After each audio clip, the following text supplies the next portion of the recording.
बिस्मिल्लाहिर्रहमानिर्रहीम। बोलते कालम के साथ मैं आमिर रज़ा खान। और जंग जो है फैल गई, आप ये ना समझे कि खलीजी ममालिक तक फैल गई, नॉर्थ कोरिया तक चली गई है। और ये मैंने कल ही कहा था कि पूरी दुनिया को मुबारक हो कि बबलू जो है किम जोंग आन जो हैं उनके ख़िलाफ़ जो है अमेरिका की जंग होने वाली है।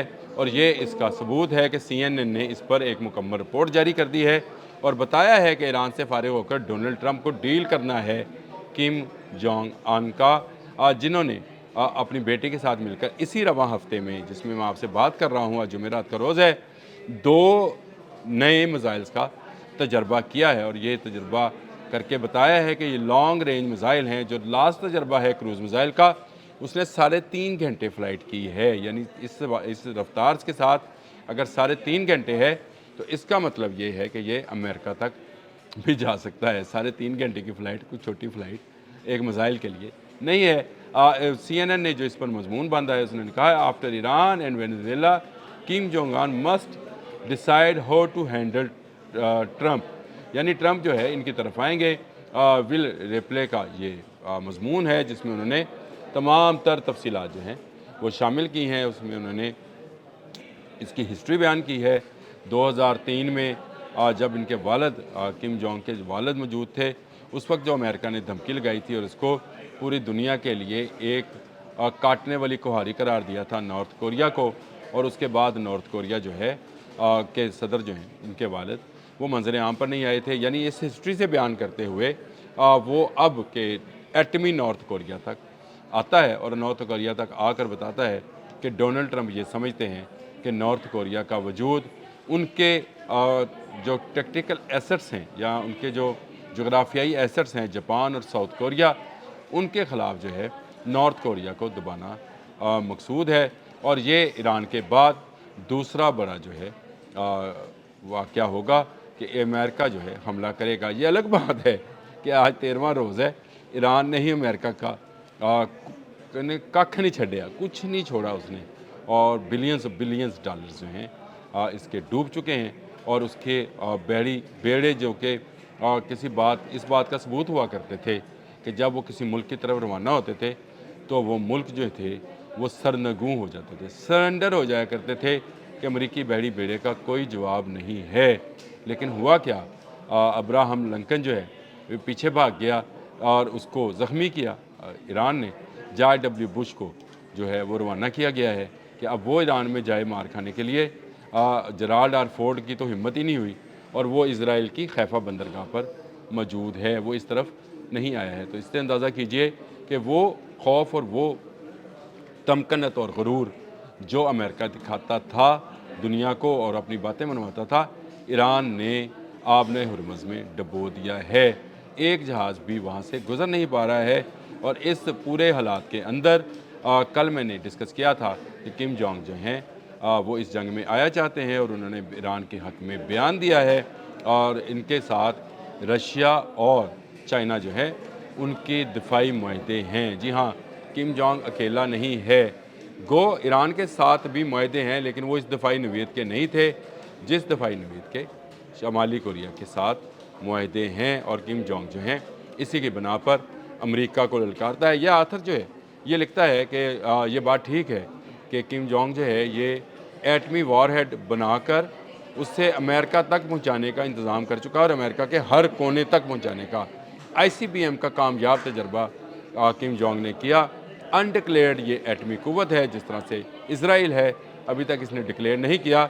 लेकिन जिस रफ्तार से किम जोंग अपनी बेटी की बाहों में बाहें डालकर मिसाइल तजर्बे कर रहे हैं, मुझे लगता है ईरान वॉर ख़त्म होने से पहले पहले किम जोंग एटमी धमाका भी कर देंगे, क्योंकि वो किसी को खातर में नहीं लाते हैं। वो समझते हैं कि अग्रेसिव होना ही आपका सबसे बेहतरीन दिफा है। बिल्कुल, अगर आप एग्रेसिव होंगे तो यही आपका दिफा है कि लोग आपसे खौफ ज़दा रहेंगे। तो किम जोंग इस पर मुकम्मल तौर पर जो है अमल पैरा हैं।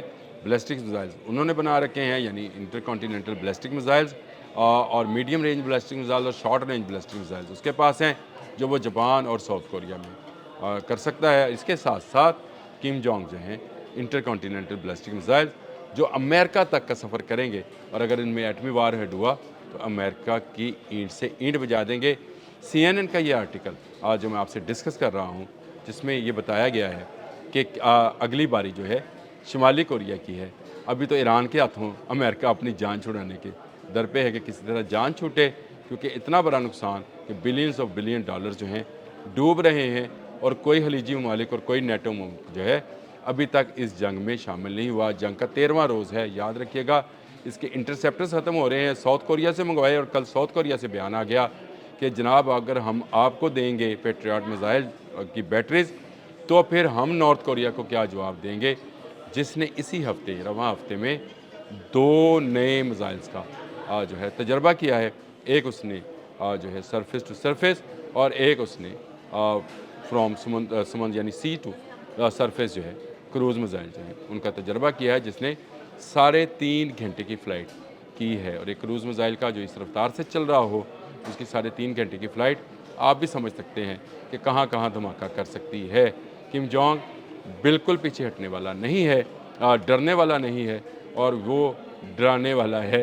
अमेरिका पहले ही ईरान के हाथों तंग है, और उसका शायद 136 मोटरसाइकिल इंजन वाला जो है उसके काबू में नहीं आ रहा, तो किम जोंग उसके काबू में कैसे आएगा। ये शख्स जो है जिसके बारे में पूरी दुनिया का ख्याल है कि जिस दिन अमेरिका इससे टकराएगा पाश पाश हो जाएगा। और अब CNN की रिपोर्ट के मुताबिक इसको जो है अमेरिका को, डोनाल्ड ट्रंप को उभारा जा रहा है कि जब आप ईरान की जंग से फारिग हो, अल्हम्दुलिल्लाह यहाँ से जब फारिग होगा तो किसी काबिल नहीं रहेगा, लेकिन यहाँ से फारिग हो तो आपने नॉर्थ कोरिया को भी देखना है। और इसका ज़्यादा दबाव जापान और साउथ कोरिया की तरफ से दिया जा रहा है कि उनके समंदरों के ऊपर इस वक्त तक नॉर्थ कोरिया की हुक्मरानी है। और नॉर्थ कोरिया वो मुल्क है जिसने डोनाल्ड ट्रंप का जहाज़ जब फ़िज़ा में था, आसियान की मीटिंग के लिए जब कोरिया में जा रहा था, साउथ कोरिया में, तो उस वक्त भी एक मिसाइल तजर्बा करके ये बताया था कि ये मिसाइल का तजर्बा अगर किया जा सकता है तो जहाज़ भी हिट किया जा सकता है। मैं समझता हूँ किम जोंग का आना इस जंग में जो है वो नई पेशरफ्त होगी, और अमेरिका को मज़ीद मार पड़ेगी। लेकिन ईरान के हाथों इतनी मार पड़ चुकी है, इतने अरब डॉलर डूब चुके हैं कि अब इनकी आपस में भी नहीं बन रही, यानी बेंजामिन नेतन्याहू और डोनाल्ड ट्रंप की आपस में नहीं बनती। डोनाल्ड ट्रंप ने ये इल्ज़ाम अपने दामाद पर भी लगा दिया कि उसने मुझे उभारा कि मैं ईरान पर हमला कर दूं, और ये सारा मामला लेकर अब जो है अगर ये आर्टिकल है तो मैं ये समझता हूँ कि ये सिर्फ सहाफ़ी ने पहले से कोई लिख रखी थी चीज़ जो उसने छाप दी कि ईरान के बाद जो है उसका ख्याल ये होगा कि ईरान का जो है कोलैप्स 2-3 रोज़ में हो जाएगा, और उसके बाद जो है नॉर्थ कोरिया की बारी है। लेकिन नॉर्थ कोरिया की बारी नहीं आई, अमेरिका की बारी आ गई ईरान के हाथों, जिसकी बेशतर मिसाइल टेक्नोलॉजी जो है नॉर्थ कोरियन है। टेक्नोलॉजी की बात कर रहा हूँ, मिसाइल्स की नहीं। नॉर्थ कोरिया के मिसाइल्स हर आने वाले दिन में ज़्यादा से ज़्यादा मुहलक होते चले जा रहे हैं। अब तक के लिए इतना ही। अल्लाह हाफ़िज़।